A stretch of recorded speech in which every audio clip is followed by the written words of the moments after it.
नमस्ते students, study and talk channel में आपका स्वागत है। बिना समय गवाए अर्धवार्षिक परीक्षा हाफ ईयरली एग्ज़ाम 2024-25 का हम संस्कृत का पेपर कक्षा 9 का जो 3.25 घंटे का होने वाला है उसको देख लेते हैं। क्या क्या चीज़ें हैं इसमें। देखिए, सबसे पहले तो है ज्ञान के 50% क्वेश्चन, अवबोध के 20, अभिव्यक्ति के 20%, मौलिकता और कौशल के 10%। ये जब पेपर बनाया जाता है उस वक्त इन चीज़ों को ध्यान में रखा जाता है। ठीक है, तो ये अभी आपके लिए इतना इम्पोर्टेंट नहीं है।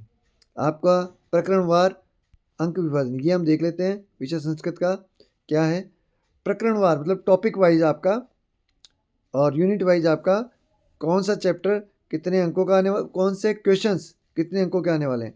चलिए देखिए, प्रथम परक द्वितीय परक आपका हो चुका है। केवल अर्धवार्षिक का हमें फोकस करना है। वार्षिक परीक्षा का भी ब्लूप्रिंट आ चुका है, लेकिन अभी हम उसको फोकस नहीं कर रहे हैं। हम इसको जब एग्ज़ाम शुरू होगी तो हम इसको फेब में इसका हम जनवरी में अपन इसका वीडियो बना देंगे। अभी हमारे लिए इंपॉर्टेंट है अर्धवार्षिक परीक्षा, तो हम इसी पे फोकस करेंगे।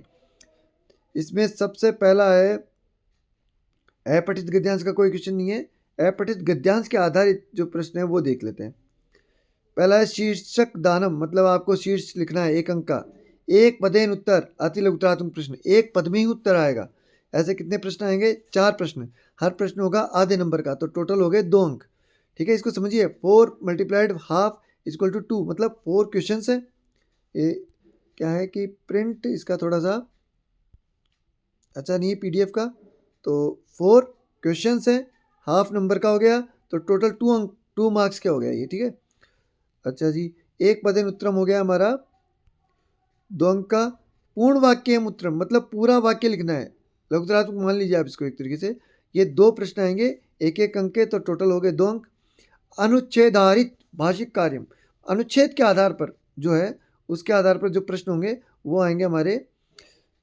4 प्रश्न आएंगे हाफ हाफ नंबर के, तो 2 अंक 2 मार्क्स के हो गए। तो टोटल कितना हो गया? 2 + 2 = 6 + 1 7। तो जो हमारा यह अपठित गद्यांश है वो हमारे 7 मार्क्स का हो गया है। ठीक है, आगे देखते हैं। 40-50 शब्द परिमित है सरल गद्यांश, मतलब 40-50 शब्दों का ही सरल गद्यांश आएगा। एक पदेन उत्तरम 2 × हाफ, मतलब 2 प्रश्न आएंगे हाफ हाफ मार्क्स के, तो 1 नंबर का ही हो गया है। ठीक है, पूर्ण वाक्य उत्तरम मतलब पूरे वाक्य देने के 2 प्रश्न आएंगे 1-1 नंबर के, तो 2 नंबर का ही हो गया है। अनुच्छेद आधारित भाषिक कार्य, मतलब अनुच्छेद के आधार पर जो भाषिक कार्य होंगे, भाषा संबंधी जो प्रश्न होंगे वो होंगे, तो ये 2 × 1 टोटल हो गया 5 मार्क्स का। तो 40 से 50 शब्द का परिमित सरल गद्यांश आएगा, बुक का भी आ सकता है, तो वो आएगा 5 मार्क्स का। आगे देखते हैं। रचनात्मक कार्य, रचनात्मक कार्य मतलब जिसमें रचना संबंधी हो, जैसे आपको कोई राइटिंग करनी हो, लेखन करना हो, ठीक है, कोई पैसेज लिखना हो, पैराग्राफ लिखना हो, तो उससे रिलेटेड है। संकेत आधारित अभिनंदन पत्रम, वर्धापन पत्रम, निमंत्रण पत्रम, प्राचार्य प्रति प्रार्थना पत्रम, 4 मार्क्स। मतलब कोई भी आपको संकेत दिया होगा कि भैया ये टॉपिक पे आपको एक लेटर लिखना है, पत्र लिखना है संस्कृत में, तो उसमें आपका प्रार्थना पत्र भी आ सकता है, निमंत्रण पत्र भी है, अभिनंदन पत्र भी है। 4 मार्क्स का। संकेत आधारित है वार्तालाप अथवा अनुच्छेद लेखनम, मतलब आपको संकेत दिया होगा कि इस टॉपिक पे आपको डायलॉग राइटिंग करनी है, संवाद लेखन। इंग्लिश में डायलॉग राइटिंग, हिंदी में संवाद लेखन, और संस्कृत में हो गया वार्तालाप लेखनम। ओके, ये आ गया हमारा 4 मार्क्स का। फिर उसके बाद संकेत आधारित चित्र वर्णनम, संकेत पर आधारित चित्र वर्णन 3 मार्क्स का। कितने मार्क्स का है ये? 3 मार्क्स का है। इसमें क्या होगा? आपका एक चित्र दिया होगा, उद्यान का चित्र दे दिया आपको, या उद्यान में हंस दिखा दिए, कोई बच्चा किसी बच्चे के पीछे भाग रहा है, ये ऐसा कोई चित्र दे दिया, खेलते हुए बच्चों का चित्र दे दिया, वृक्ष का चित्र दे दिया, गाड़ियाँ चलते हुए का चित्र दे दिया, या किसी आइडल पर्सन का या किसी जाने पहचाने व्यक्ति का आपको चित्र दे दिया, उसके ऊपर आपको लिखना होगा। ठीक है, चित्र वर्णनम 3 मार्क्स का। कथाक्रम संयोजनम, कथाक्रम संयोजनम मतलब एक टॉपिक दिए होंगे, 3-4 लाइनें होंगी, उनको आपको अरेंज करना है और उसका संयोजन करके कथाक्रम में लिखना है, 2 मार्क्स का। अनुवाद कार्यम, हिंदी भाषाया संस्कृते अनुवाद, मतलब हिंदी भाषा से संस्कृत में अनुवाद करना होगा। एक हिंदी भाषा में कोई पंक्ति लिखी हुई होगी, ठीक है, उसको आपको संस्कृत में बदलना होगा। 3 नंबर का ये है। व्याकरणम, बहुविकल्पात्मक प्रश्न, रिक्त स्थान पूर्ति है।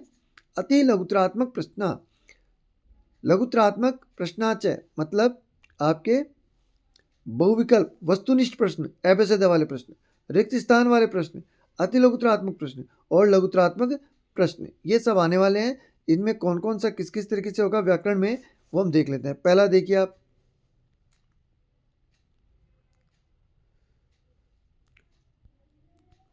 वाक्येषु, वाक्य के लिए अनुच्छेद है, अनुच्छेद में वह संधि कार्यम, वाक्य के लिए अनुच्छेद में संधि का कार्यक्रम 1 नंबर। कौन कौन संधि है?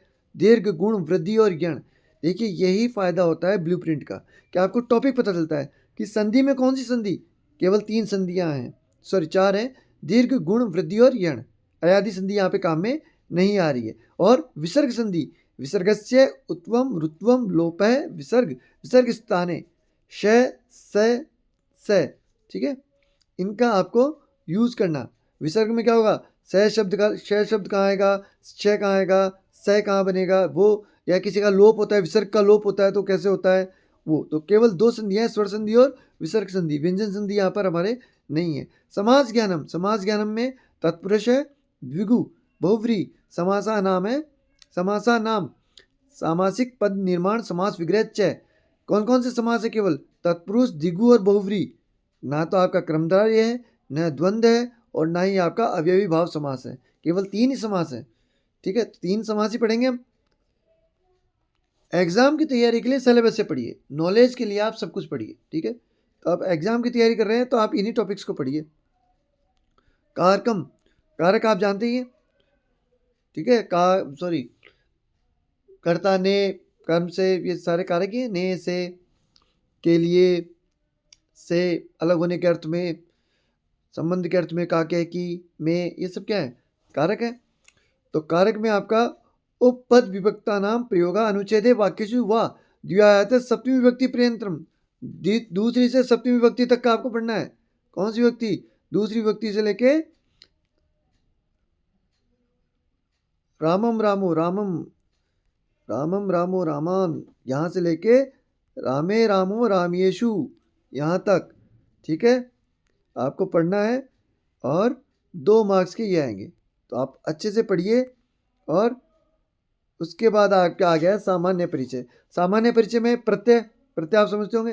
देखिए उपसर्ग नहीं है, केवल प्रत्यय। प्रत्यय में कौन कौन से? तुमुन, कत्वा, ल्यप, कित, कत्वंतु, श्रतु, श्रत और शानच, ताप, तमप, तरप। 2 मार्क्स के, बहुत ही आसान और बिल्कुल एकदम समझाया हुआ है कि कौन सा टॉपिक कितने मार्क्स का है। बहुत इंपॉर्टेंट तरीके से ब्लूप्रिंट बनाया गया है, खोल के पूरा एकदम अच्छे से समझाया हुआ है। धातु रूपाणी, लट, लोट, लिट, लिंग, विधिलिंग कार्येषु परम पर स्मयपदी भू, पट, हस, नम, गम, गज धातु, अस, हन, क्रुद, नश, नृत, इश, पृच्छ, क्री, ज्ञा, भक्ष, चिंत इत्यादि आत्म, ने, पदिन, सेव, लब, रुच, मुद, याच, उभय, पदिन, नी, यह, यद, भज, पच। 2 मार्क्स के सारे 6 के 6 लिख दिए, सॉरी 5 ही लिखे हैं। लट, लोट, लिट, लिंग और विधिलिंग, 5 तरह के जो हमारे कारक होते हैं वो लिख दिए। लकार और लिंग लकार हो गए। और उसके अलावा इनके उन्होंने धातु भी बता दी है, अभी मैंने आपको सारी समझाई है। इन धातुओं के से रिलेटेड ही प्रश्न आएंगे, बहुत अच्छे से बताया हुआ है कौन सा प्रश्न कितने नंबर का है। 2 अंक के आएंगे लकार। अच्छा, शब्द रूपाणी, पुलिंग अजंता। अच्छा, पुलिंग अजंता का मतलब अकारांत, इकारांत। अकारांत मतलब जो ए पे खत्म हो, बालकवत, जैसे राम जो बोलते थे हम, राम शब्द हुआ करता था, इसमें बालक शब्द से उसका दिया गया। इकारांता, इकारांता मतलब कवि, लास्ट में छोटा ई आ रहा है। उकारांता, लास्ट में ऊ आ रहा है, साधु वत। साधु वत मतलब साधु की तरह, जिसमें लास्ट में ऊ आए, ठीक है। ऋक कारांता, प्रित, धृत, वित, हलंता, जिसके लास्ट में हल आए, आधा बनता है जो। राजन, भवत, आत्मन, विद्वत, गच्छत। इनके पुलिंग अजंता शब्द रूप 2 मार्क्स के आएंगे। बहुत ही इंपॉर्टेंट चीज़ इन्होंने बताई है। स्त्री अजंता में आकारांता रमावत, रमा शब्द हुआ ना उस तरह से, इकारांता मतिवत, ईकारांता कैपिटल ई सॉरी बड़ा ई नदीवत, रिकारांता म्रातवित, और नपुंसकलिंग में आप जानते हो अकारांता और उकारांता दोनों है, फलवत और मधुवत। ठीक है। संख्यावाचक शब्द एक है द्वि त्रि चतु पंचन, संख्यावाचक शब्द आएंगे 2 मार्क्स के। सर्वनाम शब्द यत कित किम इदम अस्मत् युष्मत् 2 मार्क्स के। उपसर्ग प्लस सामान्य परिचय, उपसर्ग से रिलेटेड 2 नंबर के प्रश्न। उसके बाद पाठ्य पुस्तकान बहुचयनात्मक प्रश्न, पाठ्य पुस्तक के प्रश्न आएंगे 7 प्रश्न, आधे आधे नंबर के, 3.5 नंबर हो गए। ठीक है। उसके बाद और क्या आएगा, पाठ्य पुस्तकान अंश द्वय, एक गद्यांश है एक है पद्यांश है, एक गद्यांश और एक पद्यांश आएगा। इसमें एक पद के आगे, एक पद से रिलेटेड सवाल आगे, पूर्ण वाक्य से आगे और भाषिक कार्य से आगे। 1 और 2 3, 3 और 2 5, टोटल 5 हो गए। अब 5 तो आएंगे आपके एक गद्यांश के और 5 प्रश्न आएंगे एक पद्यांश के, ये भी 5, 5 और 5 10। ठीक है। पाठ्य पुस्तकात् पद्यांशस्य हिंदी भाषायां सप्रसंगम भावार्थ लेखनम, पाठ्य पुस्तक का कोई पद्य आएगा जिसकी हिंदी भाषा में सप्रसंग व्याख्या करनी है, भावार्थ लिखना है, व्याख्या नहीं करनी है, भावार्थ लिखना है। 2 मार्क्स का। व्याख्या और भावार्थ में थोड़ा अंतर होता है। पाठ्य पुस्तकाम एकस्य पद गद्य पाठ्यस्य हिंदी भाषायां सार लेखनम, पाठ्य पुस्तक के किसी एक गद्य का हिंदी भाषा में आपको अर्थ करना है। कितने नंबर का, 3 अंक का आएगा। प्रश्न निर्माण चतवार है, 4 प्रश्न निर्माण के सवाल आएंगे। ठीक है। हर एक आधे नंबर का, तो 2 नंबर का ये हो गया।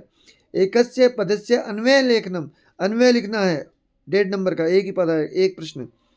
पाठ्य पुस्तकात् श्लोक द्वय लेखनम, किसी पाठ्य पुस्तक में से 2 श्लोक लिखने हैं, 2 मार्क्स के। शब्दार्थ लेखनम चतुर्णम, 4 प्रश्न आएंगे शब्द अर्थ लेखन के, आधे आधे नंबर के, तो 2। इस तरह से टोटल 17 मार्क्स का हो गया है। बहुत अच्छे से संस्कृत में समझाया हुआ है कि कौन सा पेपर कितने मार्क्स का आएगा। ठीक है।